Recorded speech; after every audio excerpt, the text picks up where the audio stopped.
Hello, hello. Welcome back. Welcome back to our special series that we're doing, the TL10 Foundations, which is your foundations for losing the last 10.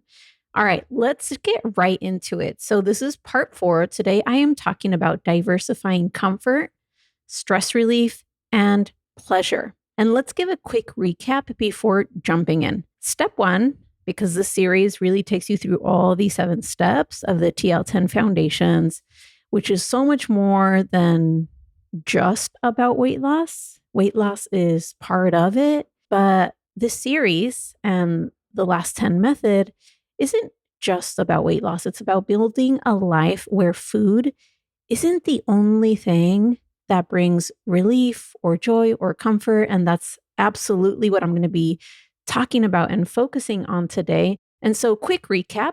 Step 1, set your goal. So at this point, you will have already established and decided, very much on purpose, setting your goal, your specific, your personal goal.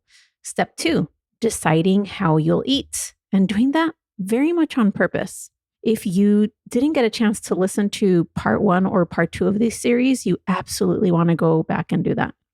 Step 3, breaking repetitive habits, patterns, and cycles. That is what I talked about last week in depth and probably in ways that may have surprised you, because we definitely want to approach this in a way that's new and different than what you've tried before, because the old, outdated ways and approaches just have kept women feeling stuck and feeling inadequate and defective. And so we're not going to do this the old, tired way.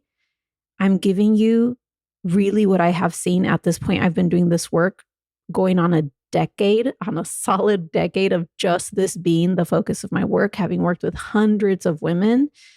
I'm bringing you the new, updated, holistic approach that really changes things in a way that is lasting and loving and empowering.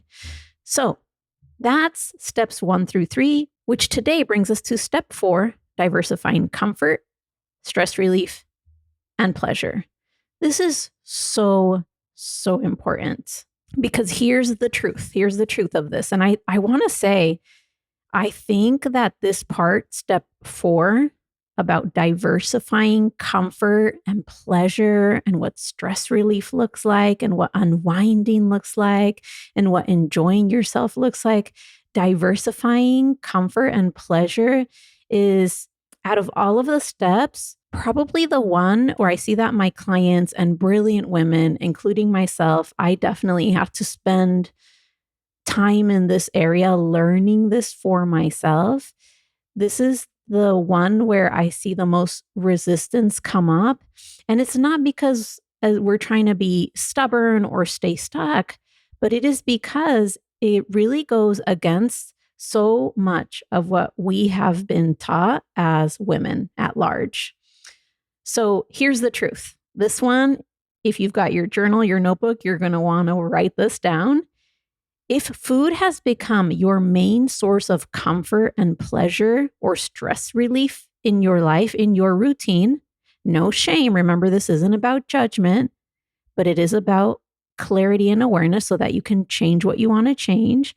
If food has become, or at some point, somewhere along the way, it became your main source of comfort, of pleasure, of stress relief, of course, it is going to feel hard to change eating patterns, to change eating habits.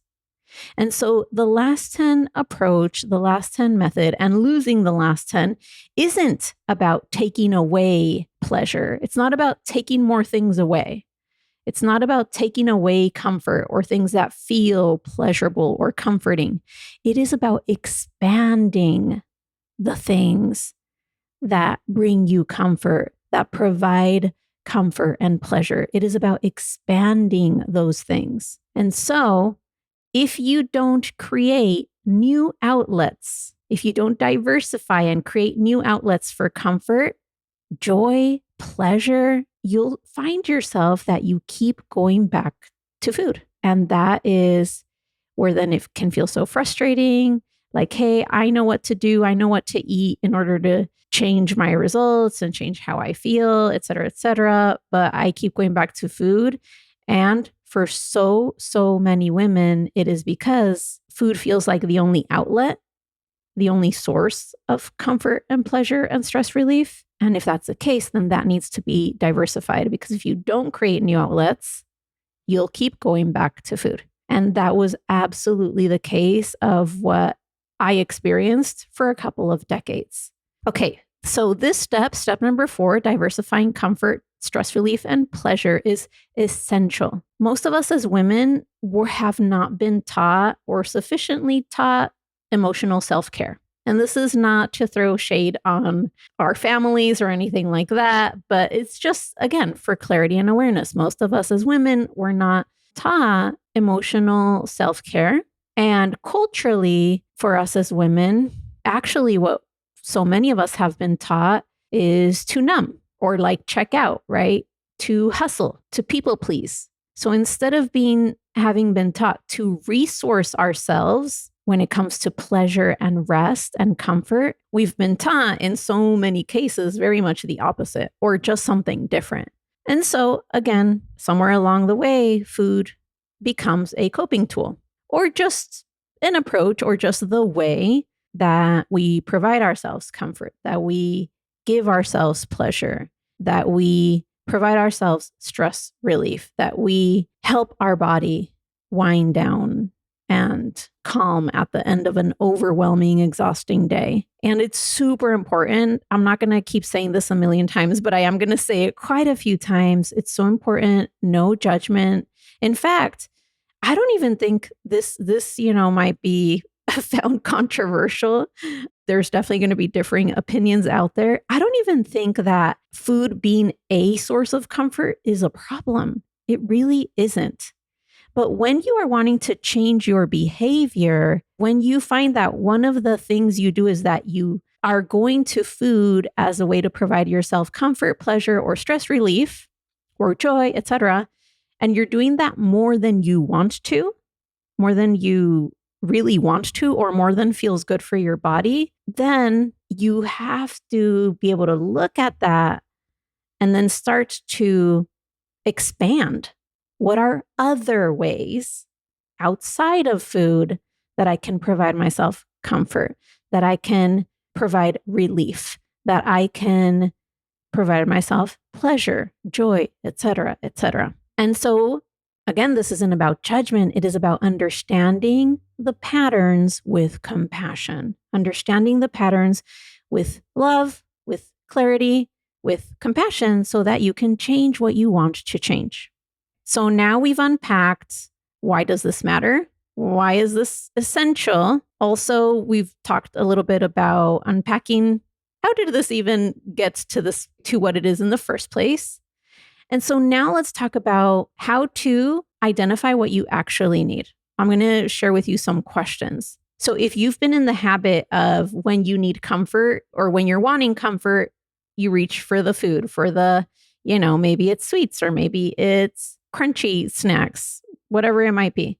If that's been your pattern, the part that I'm going to unpack right now is the process of asking yourself and checking in, okay, what do I actually need, so that you can start to diversify. So what most women do is, after they've eaten something that wasn't on their quote unquote plan, that isn't aligned with their goals, they go, why did I eat that? Right? Like, why did I eat that ice cream just right now? It's late.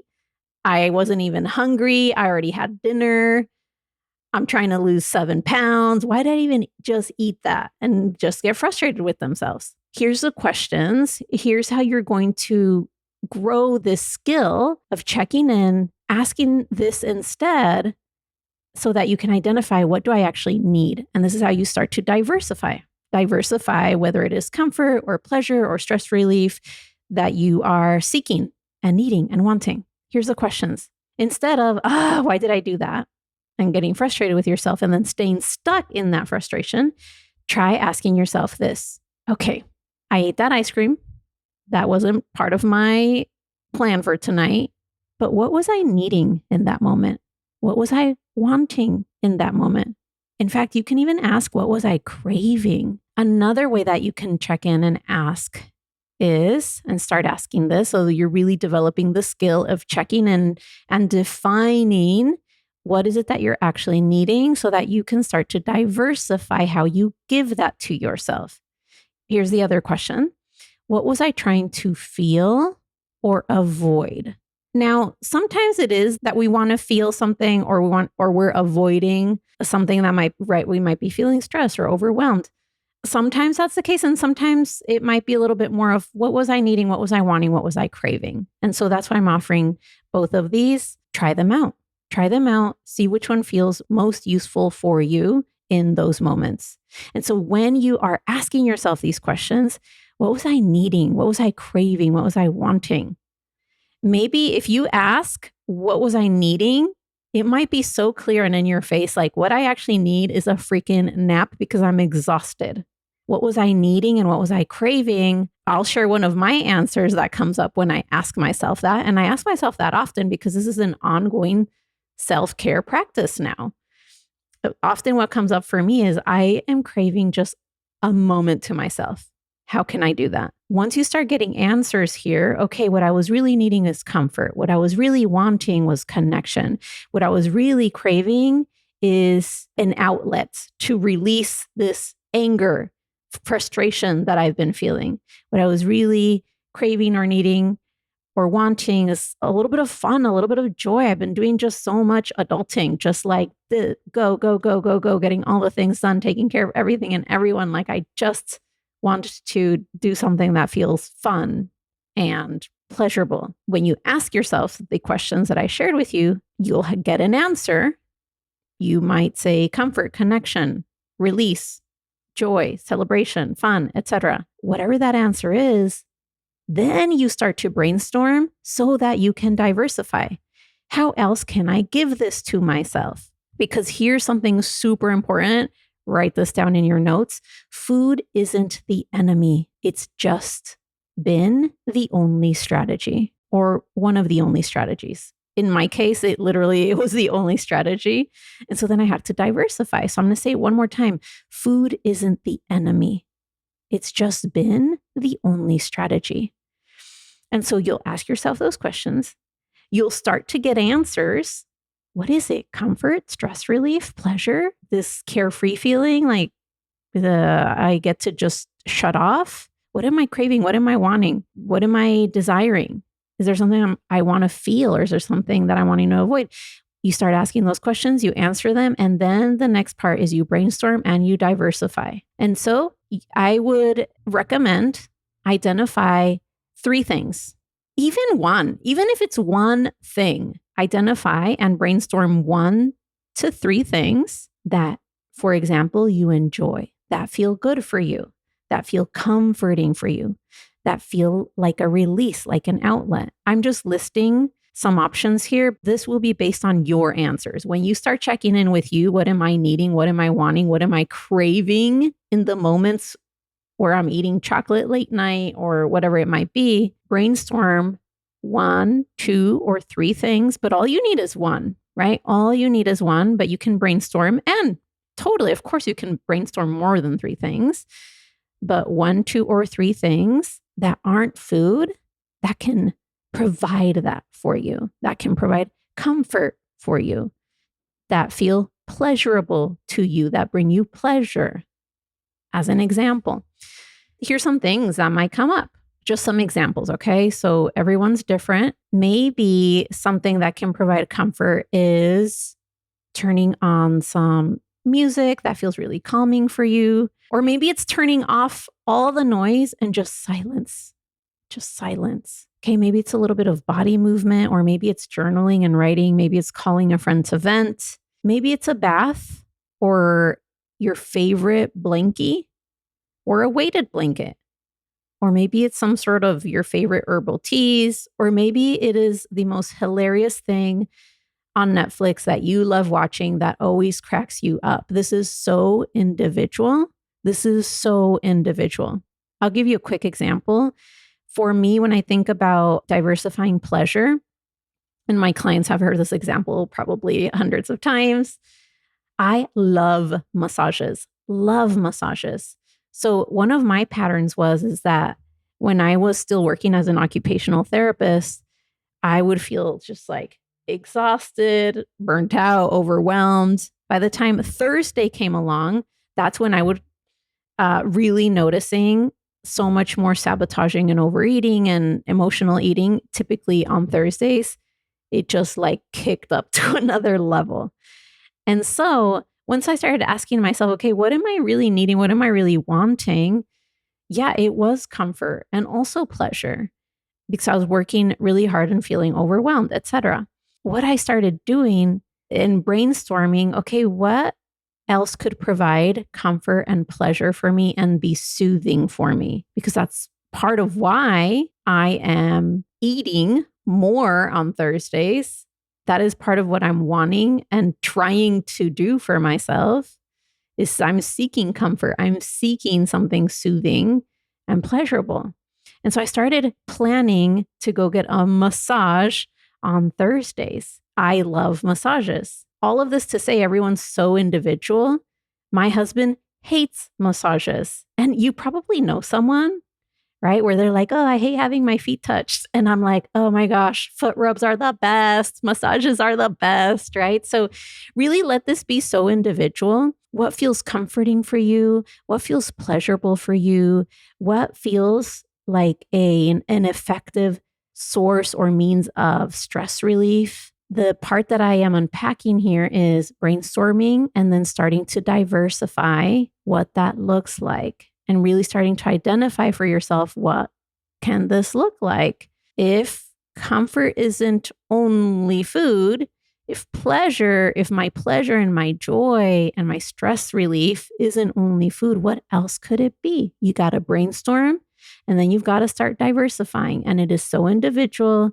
What works for you is going to be different than what works for me. So you will have to brainstorm and then start to diversify. Okay. Now, one part that I want to acknowledge here that I don't really hear that many people talking about, so let's talk about it, is there may be some grief that comes up. There may be some nostalgia that comes up. When you are letting go of food as the main outlet, as your main source for comfort or pleasure, that can feel hard and it can bring up its own emotions. It can feel like you're grieving something. It can feel like you may experience some nostalgia about it. When it has felt like food is what you can always kind of count on at the end of the day for quote unquote comfort, like it's always kind of been there for you as an outlet, there can be feelings that come up. We can call it grief, resistance, and that is okay. That is okay. And I just want to name that so that if you notice that coming up for you, you know that you are not alone. And in fact, I would say that this is a common part of this process because you are releasing something and it's been this way for you for probably years, maybe even decades. That was the case for me. It's the case for so many of my clients. And so if feelings come up that feel like nostalgia, that feel like, oh, but then I'm going to miss these, nights on the couch overeating popcorn, even though it feels like shit. So, there might be some mixed feelings. I want to just name this here. It absolutely can be part of the process for these emotions of nostalgia, of grief to come up. And you can allow yourself to process those emotions, to let them be a part of this release. You are creating change, and emotions most certainly are part of change. And remind yourself that you are not removing comfort. You are not removing pleasure. You are expanding it. You are expanding on it. And so really positioning it through this lens, through this perspective of reclamation. You're reclaiming this. Like I'm reclaiming and really defining this on my own terms, what comfort looks like for me, what pleasure looks like for me, what stress relief looks like for me, and for it to be aligned with my vision for my life and how I want to take care of my body. And so both things can be true. You can allow and acknowledge any feelings of grief, nostalgia, sadness as you are releasing food being an only, source of comfort. And at the same time, also assuring yourself and stating for yourself that you're not removing comfort, you're not removing pleasure, you're expanding on it and really defining what comfort looks like and diversifying it very much on purpose in service to yourself, that it is what you want. And so to put this in such a powerful, powerful lens, you absolutely, there's habits that are being changed here, and you are changing overeating and what it looks like to emotionally eat in a way that is no longer aligned with what you want for yourself in your life and your goals. But also, you're not just trying to stop overeating. That's not the only thing that's happening here. Really, what I'm describing here is that you are learning to resource yourself in more loving ways, deeper ways, more aligned ways, in more ways, period. So it is a return to power. It is a reclaiming of power. It's nervous system regulation. You've heard me talk about that. And it's really being able to release and free yourself from food feeling like a coping mechanism at levels, at frequencies, and ways that no longer feel good for you. Okay, get your journal out, get your paper out. Here's a few questions that you can really spend writing and processing some of what I just unpacked here. So again, this is step 4, diversifying comfort, stress relief, and pleasure. What are 3 non-food ways that you genuinely enjoy comforting or soothing yourself? And if you don't have 3, no problem. 2 is fine. And even 1, all you need is 1. Here's the next question. What are 2 non-food things that bring you joy or pleasure? I shared my example of massages. I also love traveling and going to new places, snuggling with my puppy Waffle, laughing with my daughter Gianna about just silly things that she thinks are funny at her age. You know what feels so pleasurable for me? And I'm just sharing examples. So, kind of let's get those brain juices flowing. But remember, yours will be so individual, and really give yourself total permission for that. I am definitely an Arizona girl. So, right, I live in the desert, and I'm so excited about this because we're just getting into the summer. Something that really feels so pleasurable to me is when it starts to get so warm and even hot outside, and going outside in like a tank top and shorts and feeling the sun just warm, crispy on my skin. I love that feeling. It brings me pleasure. It feels good to me. Now, again, you might be listening and be thinking, Brenda, that sounds horrible. I hate being in the sun and feeling sweaty. So give yourself total permission. What brings you joy? What brings you pleasure? What are 2 non-food things that bring you joy and pleasure? Okay. And then just circling back to some of the questions I shared at the top of this episode, start to ask yourself this and journal about this. Write your response to this question. When I turn to food, what is it that I'm really needing in that moment? Those questions are so, so powerful. And as you start to identify your needs, what you are desiring in these moments, and you'll have to ask yourself and then answer, then you can do the part where you brainstorm and then you start to diversify. And that is a lot of the coaching that happens inside the last 10, inside of my 6-month coaching program. So much of that work that I do with my clients, it is so powerful. It really is life-changing. And because you're doing this, you're able to do this work and create this change at these deeper levels, then the transformation and the results and the change that happens in this area of your life can be lasting and not just. Notice how there was nothing about what I said that was like, okay, just put yourself on a diet and just like white knuckle it and willpower all the way through, because that is so temporary. And most of us have already experienced that probably way too many times. It's not lasting. It's not effective. And it also just doesn't feel good. So this is exactly the kind of coaching that we do inside of the last 10, which I said is my 6-month weight loss coaching program. And inside of the last 10, you don't just get food strategy, although that is part of it. You really get this support at these deep deep levels and also at the highest levels to curate your experience in this area of your life. And really, a big part of it is diversifying comfort, stress relief, and pleasure. And so, if you are ready for food to stop being your only source of comfort, your go to source of pleasure, your go to coping mechanism for stress, overwhelm, and the emotions that can feel big. And if you're ready to feel supported in the process and be expertly supported in that process as you're creating that transformation, this is your invitation. I'm inviting you to join me inside the last 10. And right now is a really special time to join. I want to invite you to join by May 11th. When you join the last 10 right now, by May 11th, you get to be a part of our Summer of Freedom coaching experience, which I talked about that in the last 3 or 4 episodes. So I'm not going to talk about it in detail today. Just know that this summer, I am so thrilled, so looking forward to inside of the last 10. We're doing the Summer of Freedom. And that is, we're kicking off something super special that I am thrilled about. Like, I am geeked out, excited about this. The Summer of Freedom. Think about it this way.